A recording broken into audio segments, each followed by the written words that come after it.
ഇന്ന് കയ്യിൽ വന്നൊരു മെഷീനാണ് കേട്ടോ. സ്പാർട്ട 44N, വിലിയമാക്കിൻ്റെ സ്പാർട്ട 44N എന്ന് പറയുന്നൊരു മോഡലാണ്. അപ്പോൾ ഇതിൽ മെയിൻ വിഷയം എന്താ വെച്ചാൽ രണ്ടെണ്ണമാണ് വന്നത്. രണ്ടും ഒരേ കംപ്ലൈൻറ്റാണ്. മഫ്ലർ അടഞ്ഞ് മൊത്തം അടഞ്ഞ് കരി പിടിച്ച് ആകെ ഒരുവിധമായിരുന്നു. ഫുൾ ബ്ലോക്കാണ്. ഫുൾ ബ്ലോക്ക് പറഞ്ഞാൽ ഫുൾ ബ്ലോക്ക്. എക്സോസ്റ്റഡ് പോവില്ല ആ കണ്ടീഷനിലാണ്.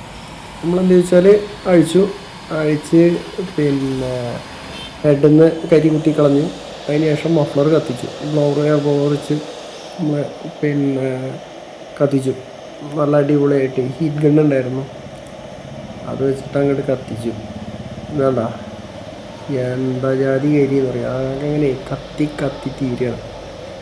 അപ്പോൾ അത് കത്തിക്കുമ്പോൾ എന്താ വെച്ച് കഴിഞ്ഞാൽ നന്നായിട്ട് ചൂടാക്കണം. നന്നായിട്ട് ചൂടാക്കി കത്തിച്ച് അതിന് ആ കരി മുഴുവൻ കളയണം.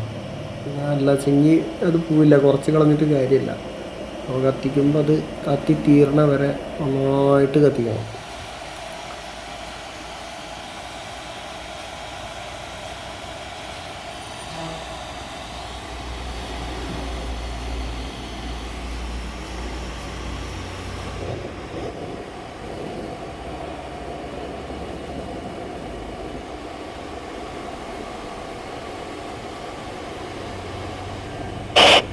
അതിലെ കരിയുടെ ഒരു ലെവലാണ് ഈ കാണുന്നത്. കേട്ടോ, ആ കരിയിലുള്ള ഓയിൽ കണ്ടൻ്റാണ് ഈ കത്തിത്തീരുന്നത്. നന്നായിട്ട് പുകയും ചെയ്യും. ആ പുകയണതിനനുസരിച്ചിട്ട് തന്നെ കത്തും ചെയ്യും. അതങ്ങനെ നന്നായിട്ട് കത്തിച്ച് കളയണം.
രണ്ട് മെഷീൻ്റെ അവസ്ഥ തന്നെയാണ് കേട്ടോ.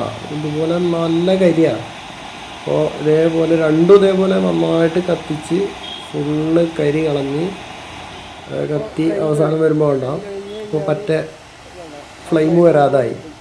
അതിപ്പോൾ ഹീറ്റായിട്ടുള്ള എയർ മാത്രമേ വരുള്ളൂ. ഫ്ലെയിം നിൽക്കും, പുകയും വരവ് നിൽക്കും, കത്തലും നിൽക്കും. അങ്ങനെ നിന്ന് കഴിഞ്ഞാൽ എന്ത് ചെയ്യുക, നമ്മൾ സ്റ്റോപ്പ് ചെയ്തിട്ട് പിന്നെ തണുക്കാൻ വിട്ടിട്ട് നന്നായിട്ട് കൂട്ടിക്കളഞ്ഞ് അരിയെല്ലാം കളഞ്ഞ് സെറ്റ് ചെയ്ത് കഴിഞ്ഞാൽ സാധനം സെറ്റാവും.